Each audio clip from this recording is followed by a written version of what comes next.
سچا واقعہ ہے۔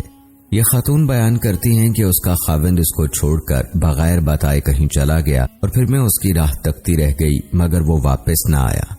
جب میرا خاوند مجھے چھوڑ کر گیا تو میری گود میں چھوٹی سی بچی بھی تھی۔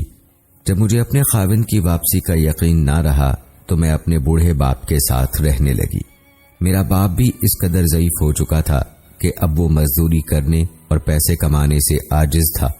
ہمارے حالات آئے دن بگڑتے جا رہے تھے اور نوبت فاقوں تک آن پہنچی تھی۔ ایک دن میری بچی کو شدید بخار آ گیا، گھر میں کھانے کو کچھ نہیں تھا، دوائی کے لیے پیسے تو دور کی بات تھی، میں سخت پریشانی کی حالت میں بیٹھی رو رہی تھی۔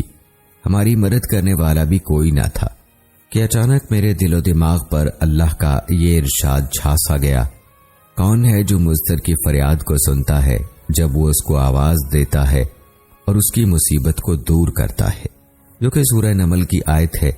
ناظرین، وہ عورت کہتی ہے کہ اللہ کے اس ارشاد نے میرے اندر اللہ رب العزت کی ذات پر ایسا بھروسہ اور توکل پیدا کر دیا کہ میں اٹھی اور اپنی بیٹی کے ماتھے پر ٹھنڈے پانی کی پٹی رکھی، اس کے بعد وضو کیا اور 2 رکعت نماز نفل ادا کیے اور دوبارہ نماز کی نیت باندھ کر اللہ کے حضور سجدہ ریز ہو گئی۔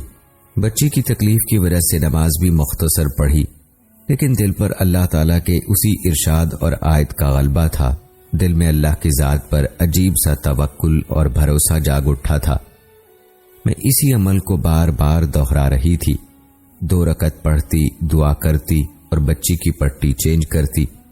میں نے اس عمل کو 4-5 دہرایا ہوگا کہ ہمارے دروازے پر دستک ہوئی۔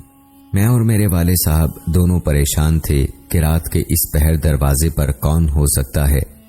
والد صاحب نے پوچھا کہ کون ہے تو باہر سے آواز آئی، میں ڈاکٹر ہوں۔ انہوں نے دروازہ کھولا، ڈاکٹر نے اندر آتے ہی پوچھا، مریضہ کہاں ہے؟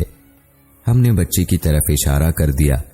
ڈاکٹر نے بڑی تسلی سے میری بچی کو چیک کیا، پھر کاغذ کی چٹ پر کچھ لکھا اور مجھے تھماتے ہوئے بولا، لائیے میری فیس، میں چلتا